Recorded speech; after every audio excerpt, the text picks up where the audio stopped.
Hello everyone, I'm Nancy Juice and welcome back to another video on the paper Popular Literature and Culture. In this video, we'll discuss about folk tales which comes under the traditional genres of popular literature. So, what are folk tales? Folk tales are stories that grew out of the lives and imaginations of the people or the folk. So, folk means people and tales, stories, right? So, they are creations of the folk or the people and they exist all around the world. A folk tale is a fictional story that has been passed down from one person or from persons to persons for many years. And folktale stories have its origins rooted in what we call oral tradition. That is, the stories will be passed down from one person to another through mouth or through verbal medium or verbally. And at the most basic level, we can say that a folktale is a story passed down verbally from generation to generation. And the folktale stories can have added or eliminated elements as they are retold from the perspective of a particular teller. That is, sometimes there are many different versions of a folktale.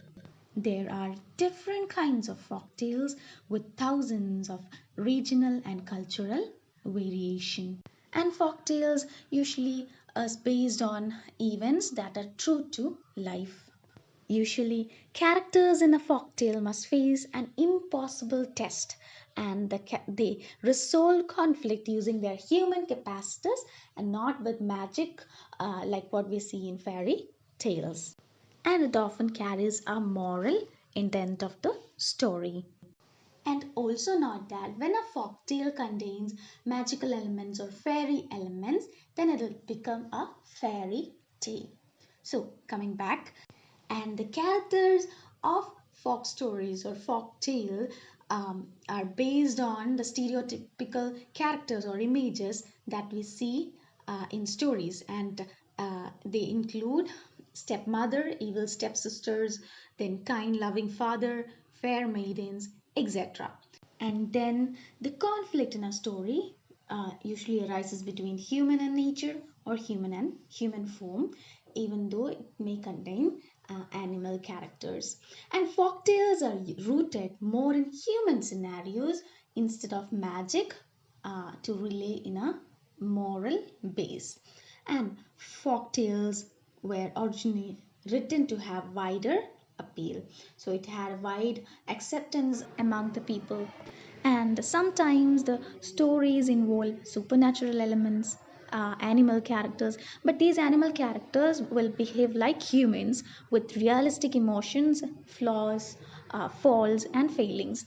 And that is why we said that this is more based on a human scenario. And they may tell about joys and sorrows, and animal and magic beings, heroes and villains, and can be scary, funny, or even exciting. And a theme that we can often see in folktale stories are good versus evil. A conflict or a fight between good and evil is often shown, and the good will always triumph over the evil. And the good will be often rewarded while the evil will be punished. And the style of narration in folk tales are often simple and straightforward. And as your assignment, please write down the characteristics of folk tales and find some examples. Thank you for listening.